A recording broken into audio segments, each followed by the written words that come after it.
or pick up from where he left off. I think the bullpen Yeah. is set at this point. Um, but I think John is definitely your number one. He has that big game experience. Yeah.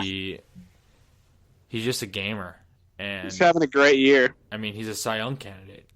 Yeah. You have three pitchers on the Cubs right now that are legit Cy Young candidates. Yep. But Jake is kind of on the outside at this point, Yeah. just because Jake of has his. kind of fallen off a little bit on that specifically. I mean, it's just his command. Yeah. From my perspective, if he can get his command right and locate his fastball, Yep. I think he'll be fine. But I'm concerned because I don't know if you can fix that in 2 weeks. Yeah. So that's something to keep an eye on as well. Lackey, he'll show up. Is it weird that I'm kind of liking John Lackey now? You're liking him I'm kind of liking him a little bit, and I don't want to. like a human being. Well, I mean, he's definitely a guy who watches kids at the park. But I mean, I don't like him as a human being because I don't know him. But I'm liking his competitive edge and just the way he pitch. I like how he kind of gets pissed off. I don't Yeah. know. It's I love his post game thoughts so much. You know the one I'm thinking of the too. haircut one. He talked about like NASCAR and like football, and I forget what it was. I would have to look it up again, but He's just there was drinking. one over the summer that was just like fantastic. He's just drinking too much Budweiser and like I I've think that's seen. what he does on his off days. No, I know. Like after games, him and Lester just like drink beers and get on the bus. But that's Yeah. fine. That's who they are. But I'm more comfortable with Lackey just because he has the experience, and I don't think mentally Hamill is there. Yeah, I like Hamill. He's gotten a bad rap from some Cubs fans, but I don't think he'll be there in the starting rotation yeah, for sure. Another interesting thought. There's been some conversation. Gold Glove for the Cubs.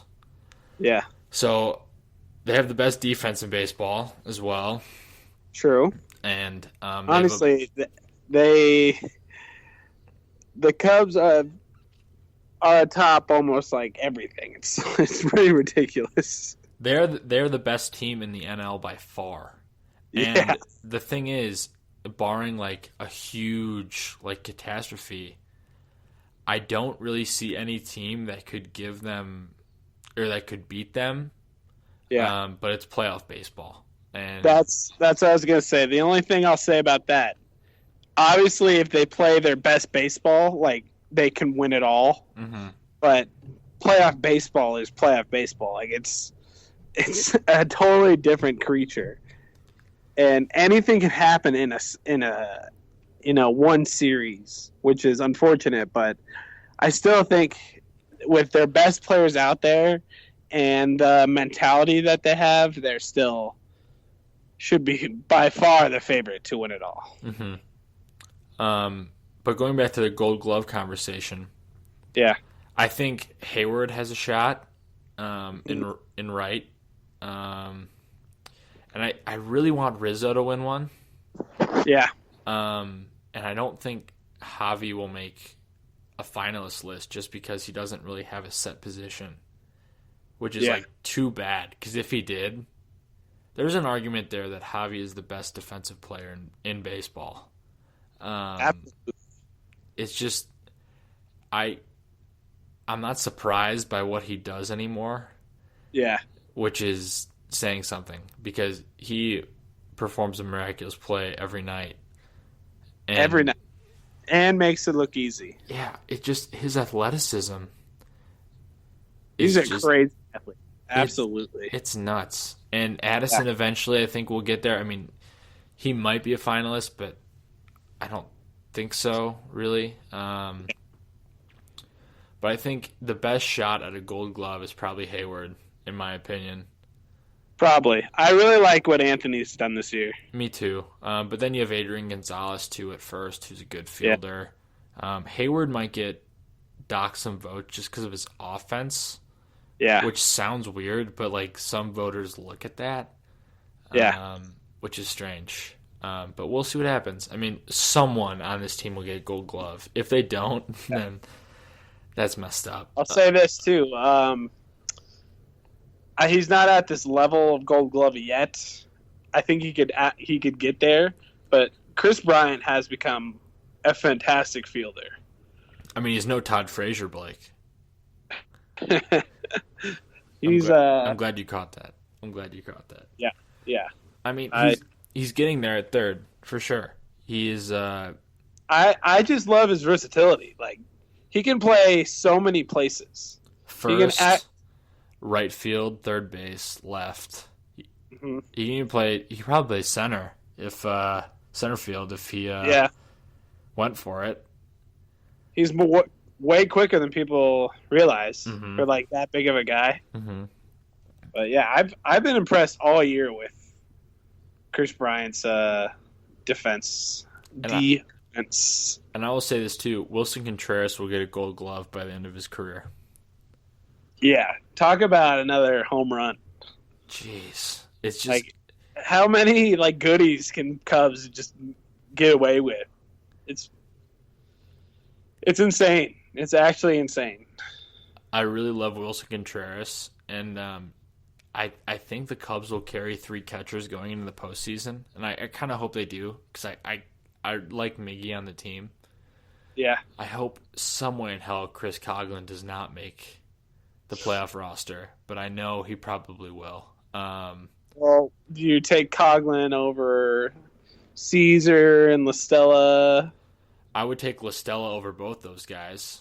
Really? Yes, absolutely. I think so, and here's why. The guy is good at Bats, and Joe really values good at Bats. He may not be hitting for average right now at this moment since he's gotten back. Yeah. But I think in the postseason he grinds. So I think he could be there. Another good argument you can have is for a guy like Albert Almora. Would you rather have him as a defensive guy over Caesar? Because I would. But Joe really likes Caesar too. Yeah, I actually like Caesar a lot. But defensively, though, I've heard Caesar is probably the odd man out. Would you take Almora over him? Defensively, yes, because Almora is just speaking of Gold Glovers, future Gold Glover, Albert Almora, calling it right now. But I don't know. I kind of like Caesar's pop. I feel like in some situations it could be maybe helpful to have a guy like that on the bench. I got to look at his splits, but I feel like against lefties he's pretty good. But I'm not sure. I would take Almora, even though he's young. Yeah. And he doesn't have a lot of experience just in the field, like a late game substitution. You saw last postseason that defense kind of did the Cubs in.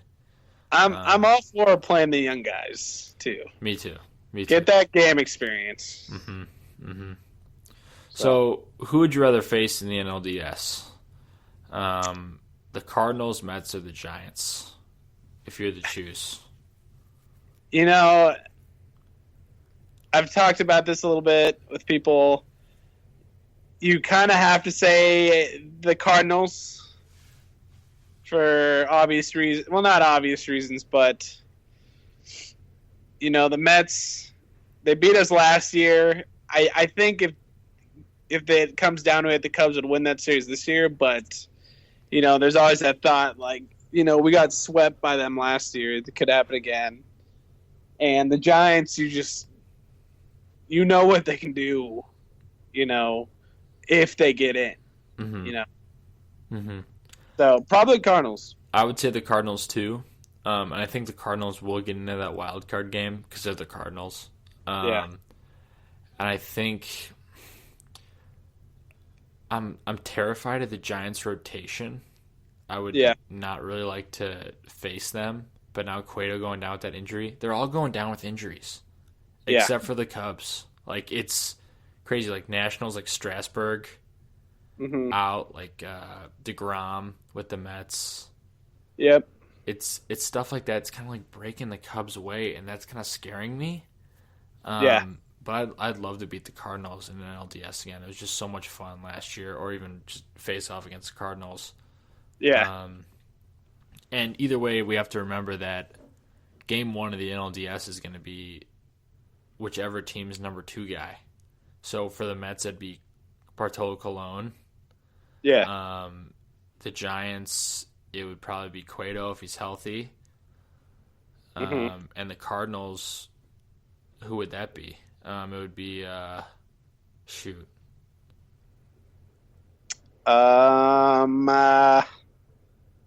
Carlos. No, Martinez would start Game 1 probably. Okay. But whoever Waino? that would it be Waino? Possibly. No, I don't think they'd go with Waino. Waka. Either way, it looks I don't good know. for the I don't know. Cubs. It looks good for the Cubs. Yes, it does. And I'll be pumped up for that NLDS and then hopefully beyond that. But we'll keep talking about that as that kind of progresses. Yeah. I have a quick question before we move on. Yeah, hit me. So they clinched last, what day was it? Was it Friday?